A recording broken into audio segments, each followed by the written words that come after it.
ಯಾರು ಹೇಳಿದ್ರು? ಕಾಲೇನೂ ಆಗಿಲ್ಲ, ಗೃಹಲಕ್ಷ್ಮಿ ಹಣ ಸದನ್ ಹೋಗ್ತಾ ಇದ್ವಿ, ಸದನದಲ್ಲಿ ಚರ್ಚೆ ಏನಿಲ್ಲ ಅಂತ ಸದನದಲ್ಲಿ ಉತ್ತರ ಕೊಡ್ತೀವಿ. ಕಾಣೆ ಆಗ್ಲಿಕ್ಕೆ ಹೇಳಿದ ಮಾತನ್ನು ನಡ್ಕೊಳ್ಳೋಕೆ BJP Congress guarantee, BJP guarantee. 2 ತಿಂಗಳದ ಹಣ ಬಂದಿಲ್ಲ ಅಂತೇಳಿ ಬಿಹಾರಕ್ಕೆ ಯೂಸ್ ಮಾಡಿದ್ದಾರೆ. ಯಾವತ್ತಿದ್ರು ಒಂದು ಮಾತನ್ನ ಹೇಳ್ತಾ ಇರ್ತೀವಿ, ಬಿಹಾರಿಗೆ ಯೂಸ್ ಮಾಡಿದಾರೋ ಹರಿಯಾಣಕ್ಕೆ ಯೂಸ್ ಮಾಡಿದಾರೋ ಅದು ಬಿಜೆಪಿ ವಿಚಾರ.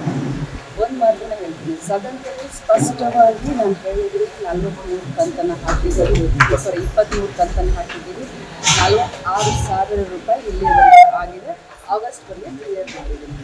ಇವತ್ತು ಕೂಡ ನಾನು ನಿಮ್ಮ ವಿರುದ್ಧ ಹೋರಾಟ ಮಾಡ್ತೀವಿ ಬಿಜೆಪಿ. ನಾನು ಈ ವರ್ಷದ ಫೈನಾನ್ಸ್ ಇಯರ್ಗೆ ಹೇಳಿದ್ದೀನಿ, ಮಿಕ್ಕಿರೋದೆಲ್ಲ ನನ್ನ ಸದನ. ಯಾರು ಹೇಳಿದ್ರು? ಕಾಲೇನೂ ಆಗಿಲ್ಲ, ಗೃಹಲಕ್ಷ್ಮಿ ಹಣ ಸದನ ಹೋಗ್ತಾ ಇದ್ವಿ, ಸದನದಲ್ಲಿ ಚರ್ಚೆ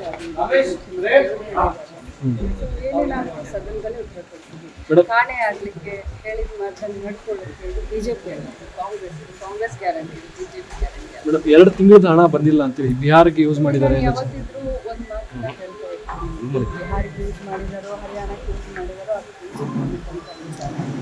ಒಂದು ಮಾತನ್ನ ಹೇಳ್ತೀನಿ, ಸದನದಲ್ಲಿ ಸ್ಪಷ್ಟವಾಗಿ ನಾನು ಹೇಳಿದ್ರಿ 43 ಕಂತನ್ನು ಹಾಕಿದ್ದೀವಿ, 23 ಕಂತನ್ನು ಹಾಕಿದ್ದೀವಿ, 46,000 ರೂಪಾಯಿ ಇಲ್ಲಿವರೆಗೆ ಆಗಿದೆ, ಆಗಸ್ಟ್ವರೆಗೆ ಕ್ಲಿಯರ್ ಮಾಡಿದ್ದೀನಿ. ಇವತ್ತು ಕೂಡ ನಾನು ನಿಮ್ಮ ವಿರುದ್ಧ ಹೋರಾಟ ಮಾಡ್ತೀವಿ ಬಿಜೆಪಿ. ನಾನು ಈ ವರ್ಷದ ಫೈನಾನ್ಸ್ ಇಯರ್ಗೆ ಹೇಳಿದ್ದೀನಿ, ಮಿಕ್ಕಿರೋದೆಲ್ಲ ನನ್ನ ಸದನ.